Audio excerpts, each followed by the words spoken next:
Hi, I'm John. This is my show, An American Scheme, where I am proving that Diana Ross is Michael Jackson's actual mother. So, like right now, I'm in this rabbit hole, this Bette Davis Eyes rabbit hole. Okay, so what I'm going to do in this video, because this happened really quick actually, this little moment here, this little new step, right?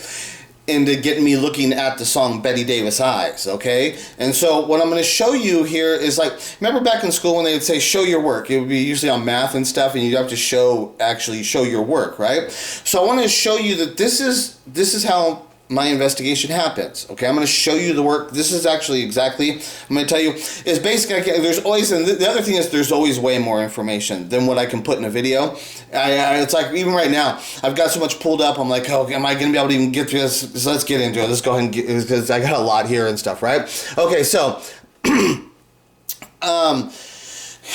it's one of these things that I don't like to watch a lot of stuff now, because this is what happens. You'll see what happens. Instantly it takes me to this is how it goes, and then I have to start doing that investigation because it's in. So you'll see that a lot of things I don't investigate a lot of stuff because it takes so much time. Once I start going, it goes this way. So, but one of the things, there's certain videos I'm looking for I know that there's good information. Some videos with Diana Ross, there's things that I'm looking, I know that there's more stuff, to find. So once in a while I'll see a thing that just maybe will look interesting to me. So, right? So this video, it said Diana Ross, full episode, Soul Train, 1982 interview with Don Cornelius, right? So it's a 17-minute video. So I was like, okay, well, I'm going to get her probably, there's going to be some performances. They're going to have interviews, people asking questions, everything you would think you would get, that's what it is, right? So I was like, okay, then 17 minutes, let me go ahead and put this on, see what I can find, right? So I was getting just basic stuff in the beginning, which I'll show you here.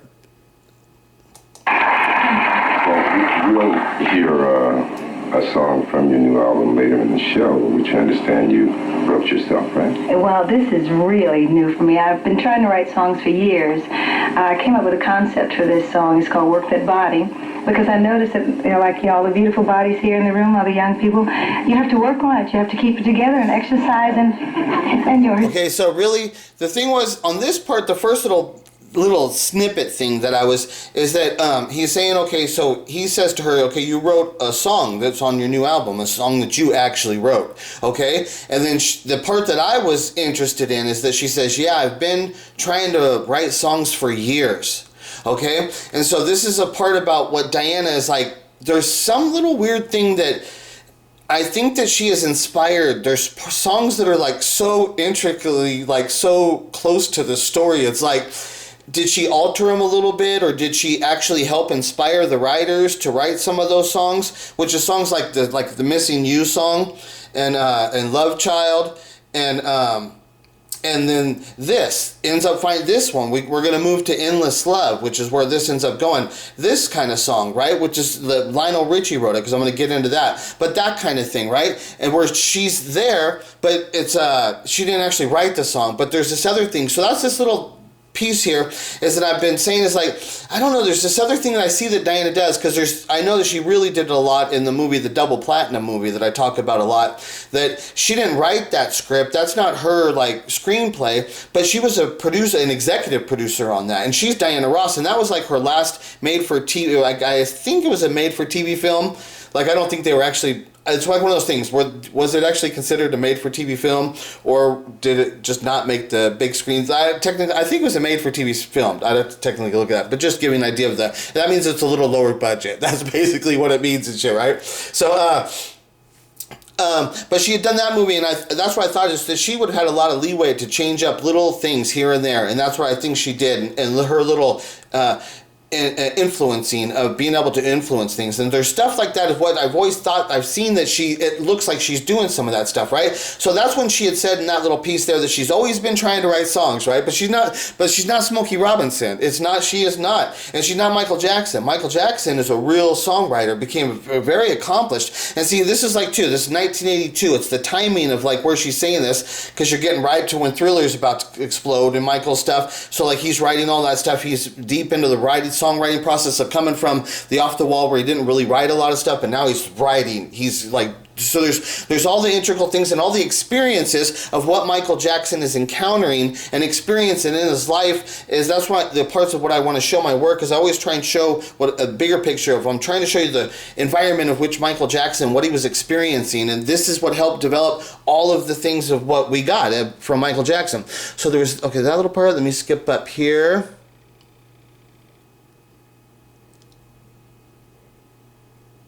Let's go there because I didn't get it right on, but we'll just that over. So I really like a lot of So this is the same thing. So same thing in this same interview. One of my favorite and now things. a girl's gonna ask her about Michael. Hi Diana, my name is Tanya, and I'd like to know, do you plan to cut an album with Michael Jackson soon? Oh, Tanya, I would like that a lot.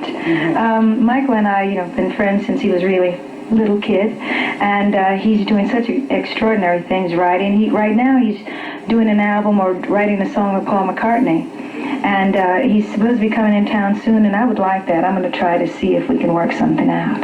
Okay, so that's one of the things was just like, okay, yeah, you can always make little things here and there and stuff, but the more of the thing is just like, I just want to show you is like, if it's Diana Ross, they're asking about Michael Jackson. This is 1902. That's what I want to show you is how common it is, right? That's the one thing about that just little part, right? So then she goes here and she goes into singing. First, she sings that song. DirecTV is a leader in sports. See, I didn't set that up actually because I did set up the second song because I wasn't going to go into that. See, that's the other thing too. I was going to just skip over to show you. First, she started singing that song that she wrote herself, which is really not important actually, right at all, right? Okay, and so what happened was I was watching the thing. It's like, okay, let me watch the song. Let me listen to the song that she wrote for herself, and it's just a pop song. I don't think there was anything really there, right? But then after that, she goes into singing "Endless Love," and so when she starts singing it, I'm just like, I'm not like super familiar. I'm not thinking, oh, Endless Love, I know exactly what, I'm not thinking I know exactly what song that is, right?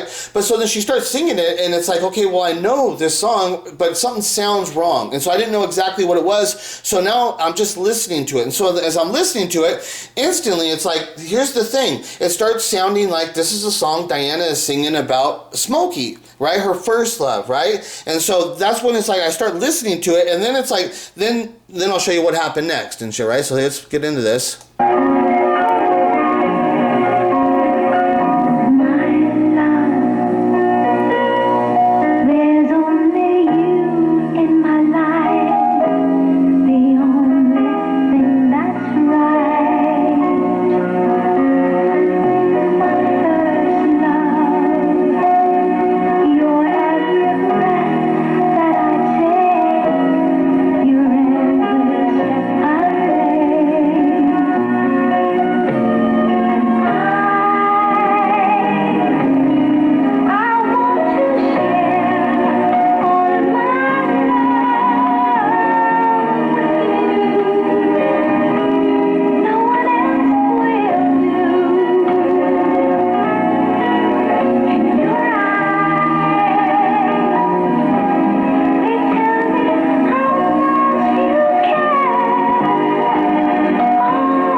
The part with the eyes too and shit, right? And so like I heard that and I'm like, wait, what? I'm like, wait, what song is that? That's what's so funny and shit, right? I'm like, wait. I'm like, okay, wait, I know that song. I'm like, is that Diana's song? I'm like, wait, what is that exactly? Because I knew something was off, right?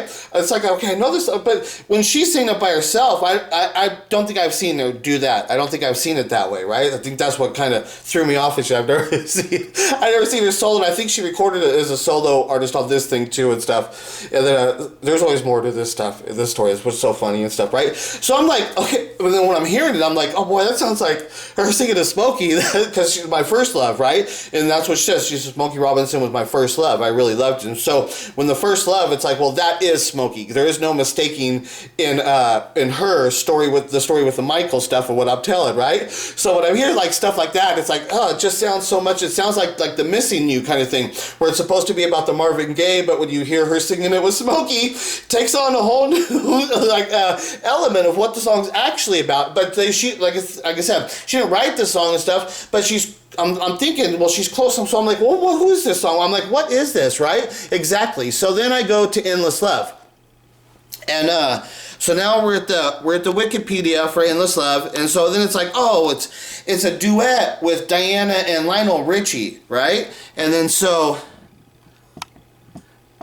here, I'm just going to read this first part. It says, Endless Love is a song written by Lionel Richie. And so Lionel Richie, like he would have co-written We Are the World with Michael Jackson. And so, I mean, I know that Lionel Richie is a big songwriter, and I already know that when I see Lionel Richie, I already know that he's involved in the Michael Jackson story. I know that there's closeness there. There's stuff with him. I already know his name's involved too, right? And he's a songwriter that they work closely with too, right? I know he's like one of these kind of people, right? So then it's like, oh, so that's why it threw me off that the song, because I'm sure that I'm much more familiar of that song being as the duet style, right? So then when Diana was singing it as a solo artist, it was taking on a new element. It wasn't the same dynamic. It's a different song and stuff. And so I started just looking at it as the way I always am. I'm like, she's singing a Smokey. When she said My First Love, that's Smokey, and I started looking at it that way and stuff. And it comes off a different way and stuff, right? It's just funny. That's it. So this, like I said, this is how my story works. My investigation. This is how it actually happened. How I get to see. I'm not at Bette Davis Eyes. I'm not thinking this has nothing to do with Bette Davis Eyes, right? This is the cool thing. This is where we get to the Bette Davis Eyes, right? So it says, Endless Love is a song written by Lionel Richie and originally recorded as a duet between Richie and pop icon, singer, actress Diana Ross. And it's like, oh, okay. I was like, okay, this is a duet. Then I'm like, okay, now I remember what the song was and stuff, right? And then it's talking about like what a great song it was and stuff. And so it comes down to this part here, and it says, Ross and Richie recorded the song for Motown, and it was used as a theme for a movie adaptation of Scott Spence's novel Endless Love. Right, and then it says, you jump down to here, and it says, okay, while the film Endless Love was modest box office success, the song became second biggest selling single of the year. And then here's where it says, first was Bette Davis Eyes by Kim Carnes. Okay, so then right there, I'm like, okay, well, shoot. When you're in the music business and you're somebody like Michael Jackson, right? And understanding with my story and his connection to Diana Ross, and like I said, they're in the music business. This is like what they do. So they would be very aware of these kind of like subtle details. Something that's important, right?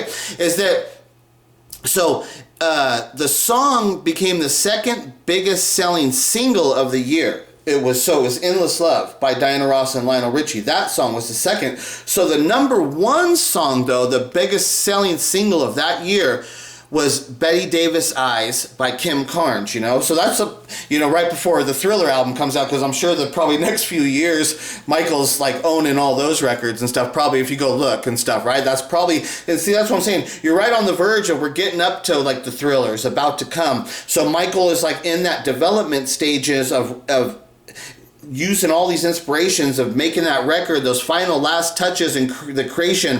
He's trying to create his masterpiece. He's always looking for extra things, right? So this is what I'm saying, is that it's that Bette Davis Eyes being the number one selling single right there. It instantly was like, I knew that the connection to Michael would have been important. Okay, so then what happens is, now if you people don't know my whole story, is that when I got into Michael Jackson, the reason the way I found the Michael Jackson story, the whole way it worked when I made my discovery, was that Michael Jackson passed away. And then shortly after that, I started watching the Turner Classic Movie Channel, because the Turner Classic Movie Channel on cable, it's advertised as uncut and commercial free. And so it was a normal channel. It was like a normal cable channel. It wasn't like the HBO or the Showtime movie channels, right? So this was the only other channel that kind of represented the same kind of thing as as HBO or Showtime, but it was just on regular cable, right? So you didn't have to pay an extra fee for it. It was there. So the TCM was available, but it was all the old classics, the classic movies and stuff. And what happened was, like a little thing is, the Ted Turner guy, he bought, it was something like the Warner Brothers, like their whole archive lot of movies. There was something like that. I don't remember exactly which one it was, but something like like that had come up for sale. I think that's how that worked. And Ted Turner bought it, and then he created that Turner Classic Movie Channel because he owned like all those movies. Like kind of how the Michael Jackson bought the Beatles music.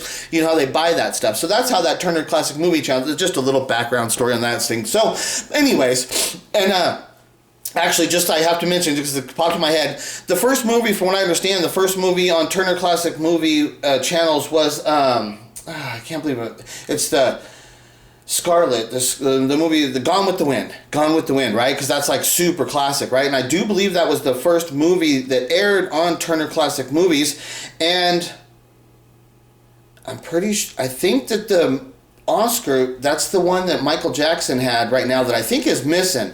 That there's like the Gone with the Wind Oscar that might be missing that Michael Jackson owned after he, just I had to throw that in there because it popped in my head. See, there's just always like stuff like that. Like, I don't even want to think about that, but it just popped in my head. That's how this stuff, so when I'm doing my Vexay, I'd have to go and search that stuff, right? Whatever, okay. Anyway, so let me get back to I got sidetracked. Oh yeah, I was talking about the TCM. That's why I had to talk about that. So what happened is, it was the TCM. I started watching Turner Classic Movies because Michael Jackson had died. But since I knew Michael Jackson had so much of a fondness and friendships with old classic Hollywood people and stuff like that, and Michael Jackson had the movie theater at Neverland and stuff, right? So I mean, I knew that Mike, and then it makes all Michael's videos, has all like with the short films and stuff. And so I mean, I knew that the cinema, there was a thing about that, and this is why. So the Turner Classic Movie was available. It was right after Michael Jackson died, so that was like the way I like got my little thing that was getting close. And so the way I was trying to get close to Michael Jackson dealing with his death was I wanted to understand him better, understand his mind and his life experience, people that he appreciated and people he experienced in his life. And like I said, that's why I started watching Turner Classic Movies. This is like how the whole thing breaks, how everything works. And so through me watching the Turner Classic Movies, I start watching all these movies and all this stuff. And because of that, I started having conversations with my mother that I never would have had before. And because then she knew all this information. And it was cool. That's how it happened and stuff, right? So then it was about 6 months after Michael Jackson died. And because, like I said, when you know like the whole story, obviously my mother knows I was a Michael Jackson fan, and then my mother knowing that she knows stuff because she was older. This is how those things that worked. All of that stuff developed that way because if I wasn't watching the movies, I wouldn't have been having these conversations with my mother. So she never would have given me this tip. Like this is how if none of these things, if all those things don't fall right into place, then nothing, it doesn't happen, right? And I don't see it, and so.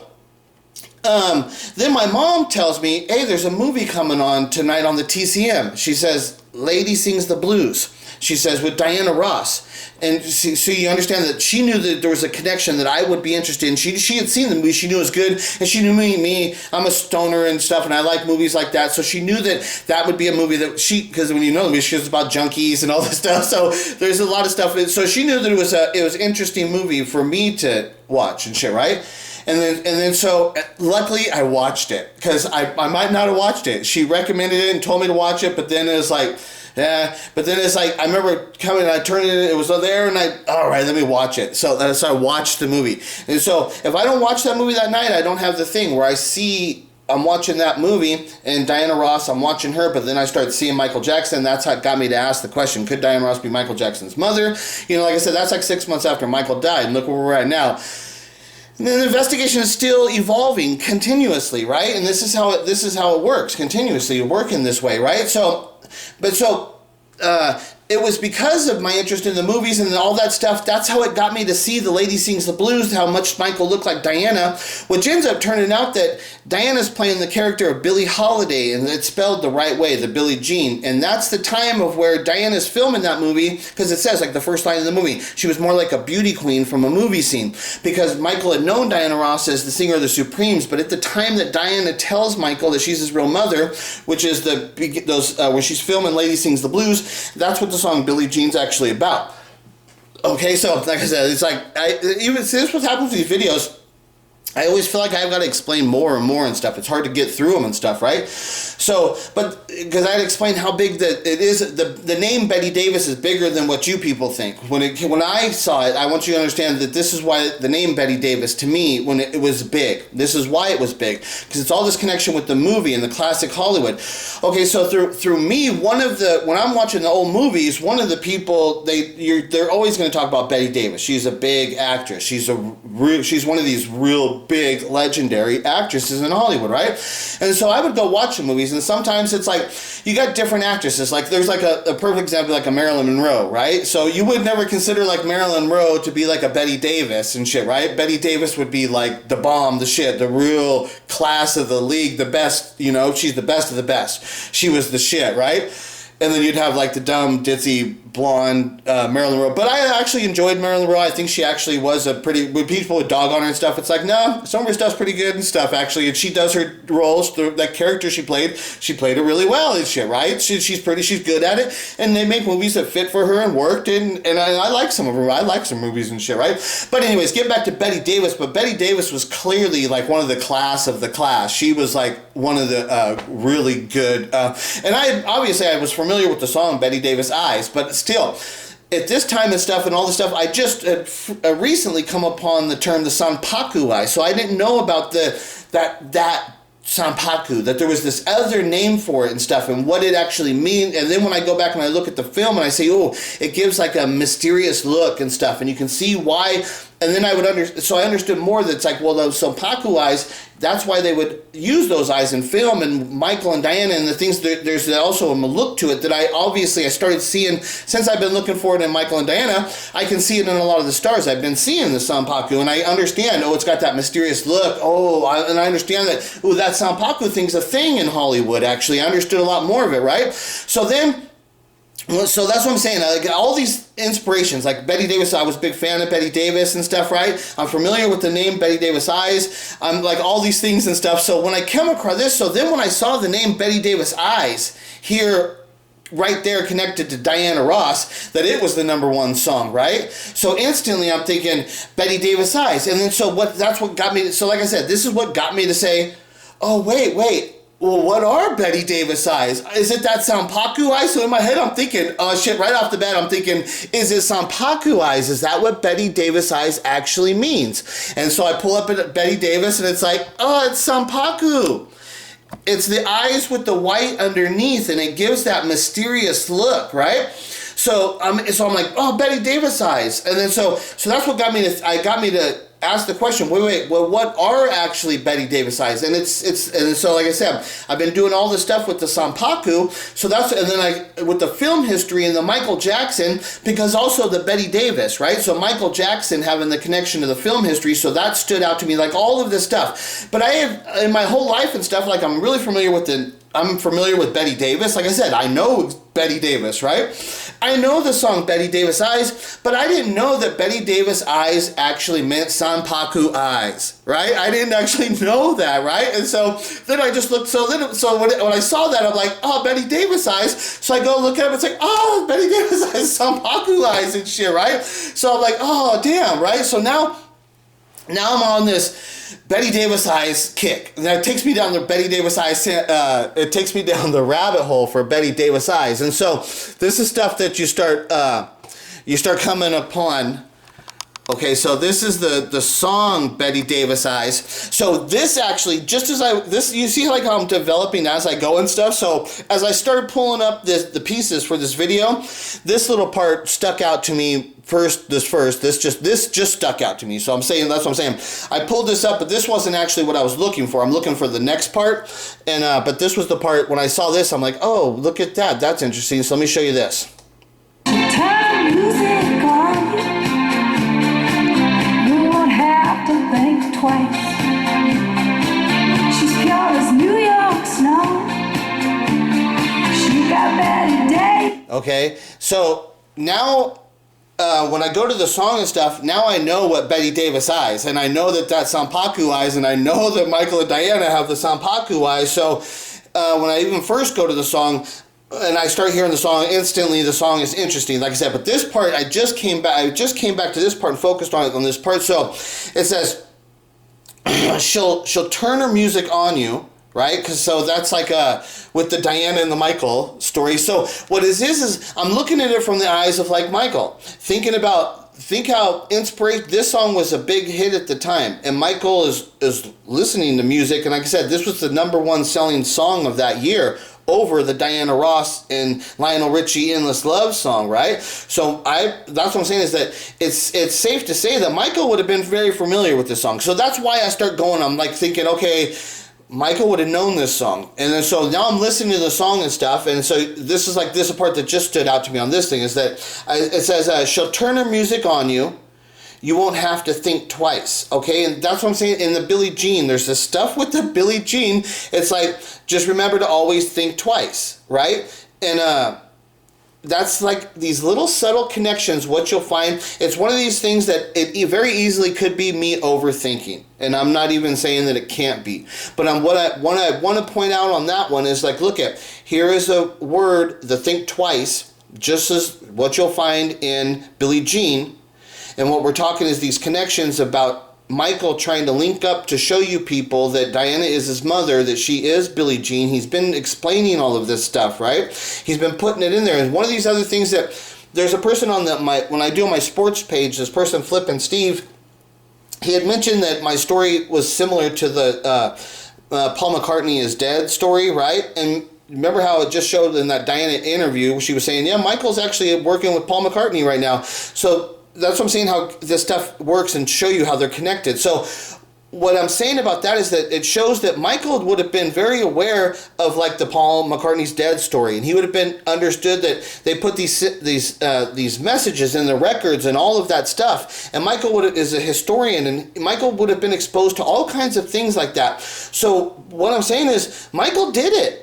This is like a Da Vinci Code thing. This is like a National Treasure movie where they left all the clues behind, right? This is like a Paul McCartney is dead story. It's like all of that, but this is real, and it involves Michael Jackson, and it's about his real parents being Diana Ross and Smokey Robinson, and it's real. This one is real. This one is no joke. This ain't just a movie. This ain't they're just saying maybe it could be. This is real. This actually happened, and Michael was exposed to all that stuff, and he had this true life experience and stuff, and the only way of what he could do to tell his true story was this, and this is what he did, and it's being discovered now. We're looking back upon it, right? But so like that line, you think about like Michael, she'll turn her music on you, you won't have to think twice. Right there, that line right there could have been the inspiration to get Michael to put that think twice in Billie Jean. We don't know exactly, like I said, I don't know, but it could have been. But and see, then it says she's pure as New York snow. Michael Jackson had just filmed The Wiz with Diana Ross, and they were in New York doing all that stuff. From what I think, they were in New York filming. I think that all the filming took place in New York and stuff. And so the New York snow and his living around with, so there's stuff like that, you know? And then she's got Bette Davis eyes. So what I'm going to show you here is that Michael would have been very aware of what Bette Davis eyes are. I'm going to show you that too, right? Actually, I'll pull this up real quick. Oh, not that one. I'll get back to that one. See, I got so much here. This is a photo of Michael Jackson and Bette Davis and Elizabeth Taylor. Okay? Actually, I'll jump back to this. I'll play this right now since I pulled this up, right? To show you Michael Jackson definitely knows Bette Davis, and he knows that song Bette Davis Eyes, and he has those eyes, and Diana has them, so he's highlighting the fact of this family trait, this characteristic trait known as Sanpaku Eyes, which is also known as Bette Davis Eyes. This is this connection of what, this I'm saying, this is the Bette Davis Eyes rabbit hole, man. It's like crazy stuff, right? So Liz Taylor, and then so I know Liz Taylor and Michael, we all know their connection, but what's the connection with like Michael and the Bette Davis Eyes, or with Bette Davis too? Is there more to the story? Like, why would he know her so well? And so this is the thing that Bette Davis, here, I'll play it for you. We'll just play it for you. What a dump.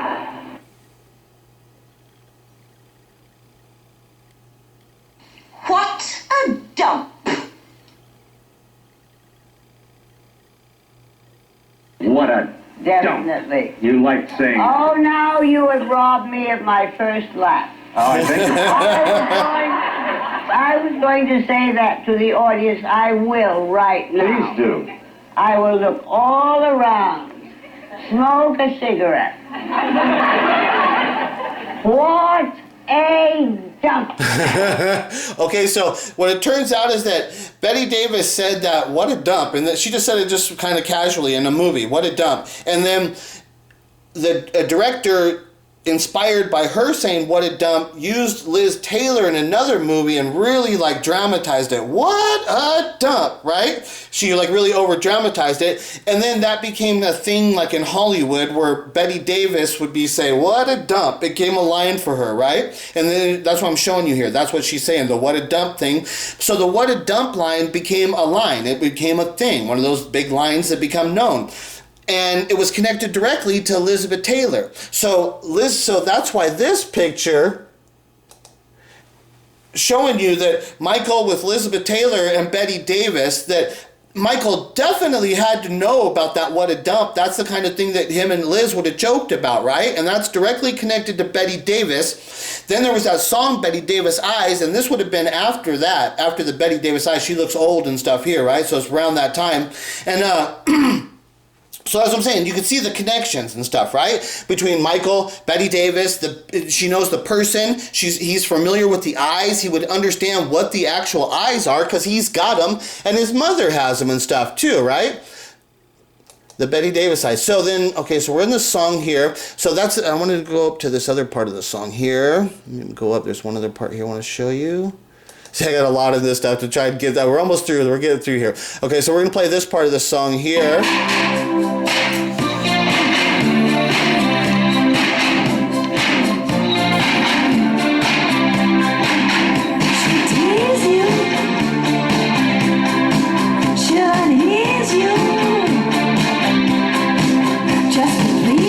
She'll tease you, she'll unease you, just to please you. She's got Bette Davis eyes. So like I said, when you look at these words, and you got to think in the context of Michael Jackson, looking at these words as explaining the relationship between him and Diana. Right? That's what I'm saying is like when you're looking at it that way, you see, and then like I said, that's the irony, and this is that thing, this bigger picture where God's hand is at play.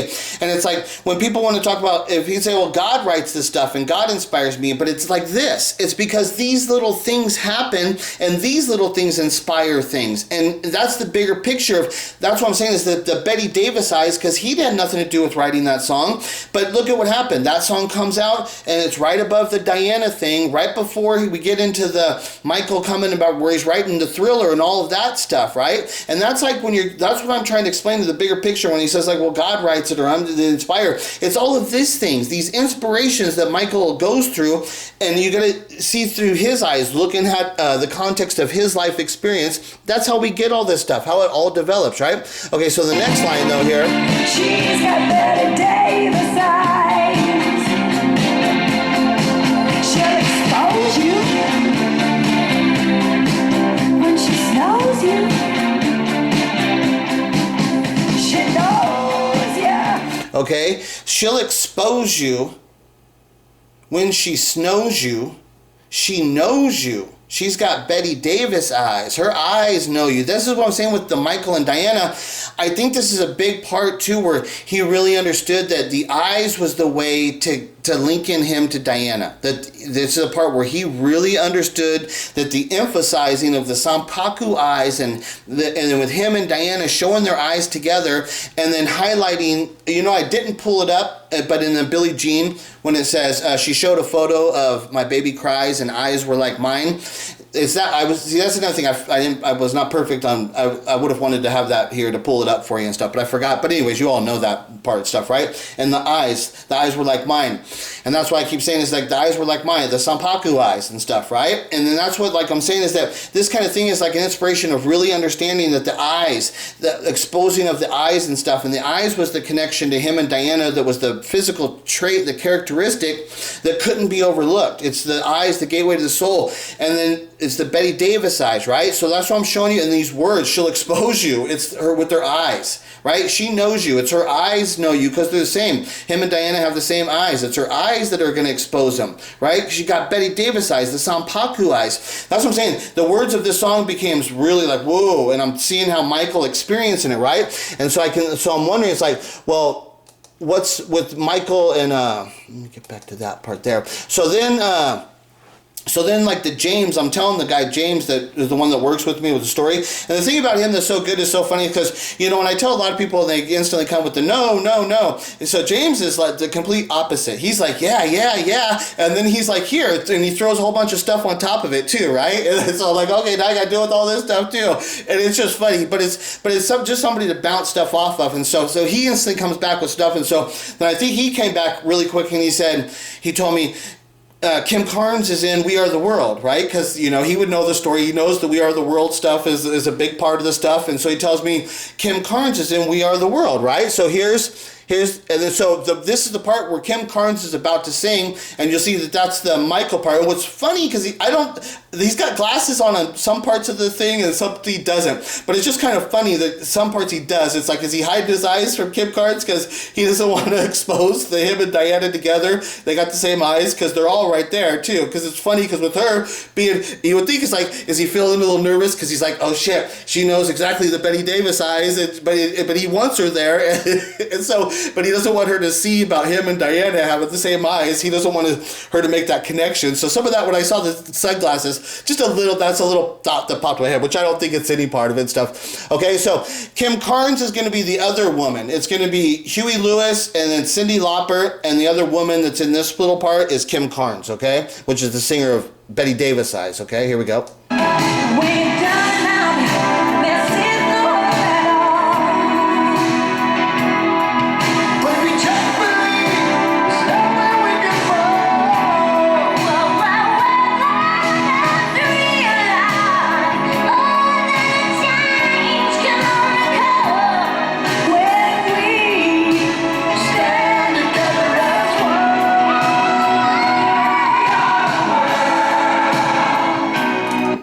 Okay, so, yeah, you can see Michael. Let me zoom in. So, now, when you actually go, you go find in the placement of, like, when they're doing, like, the orchestra part, right? You go, it's like, okay, well, I know Michael and Diana. I know they're right next to each other. This is, like, the stuff that, like I said, that Betty Davis-sized rabbit hole. The stuff that it's like, okay, it just cracks me. Oh, this shit's so funny, right? So they get to this part, and then so it's like, okay, so I know Michael and Diana are always there. I've seen that. It's these things. I've seen that a million times, right? But then it's like, oh, well, shit, who's standing right there behind him? Oh, that's Kim Carnes. Right? So she's behind him in the orchestra part of the thing. She's behind him the whole time and shit, right? And then I looked on the album, right? On the actual album cover, right? And then she's not behind him. She's holding Michael's hand. Right? So this, I was like, it's like, yeah, I think that Betty Davis Eyes thing was important. Like I said, and the reason why it's important is because all these little connections, how it helps expose the much bigger picture of all this stuff of what Michael Jackson had left behind and stuff, right? But it's so the whole story, what it is that his real parents are Diana Ross and Smokey Robinson. You know, it said he was abandoned as a child. And when he goes to Motown, he thinks he makes the achievement with the Jacksons, but Diana's waiting there for him, and she tells him the truth, that's the story of what Billie Jean's about. Then because she's filming the movie Lady Sings the Blues, she's got the name Billie Holiday. That's part of the origin of the name for Billie, of the Billie Jean. And, like I said, that's what Billie Jean's about. That's who Billie Jean is Diana Ross. It's about that moment in time, and that's how Michael Jackson it gets developed. It's the part in Billie Jean where it says, she says, I'm the one, because Michael's the love child of her and Smokey, but Diana also says the next line, but the kid is not my son. See, that line flows. It's her that says that whole line. She says, I'm the one, but the kid is not my son. She says that whole fucking thing. Diana tells Michael, you're the one, but then she tells Michael, but the lie has become the truth. You have to remain a Jackson and stuff. You're going to stay with the Jacksons. You guys are the Jackson 5 now. You're a band signed to Motown, you know. We can't just throw all that stuff away. You see, he had to stay with the Jacksons. But he spent a lot of time with Diana. She tried and stuff, but the reality was, he's a Jackson. He had to live with that stuff. So he's got this weird experience of what he's doing, and now he's a big star, all that stuff, and you can see how that stunted all of his natural, it is arrested development, right? Which leads to him being the Peter Pan. It shows the right patterns, everything fits properly with the story of what I'm telling. This is the real story of who Michael Jackson is, and he clearly wanted us to know, because this is the stuff he left behind and stuff, right? Okay, guys, have a good day. We'll talk to you later. Bye.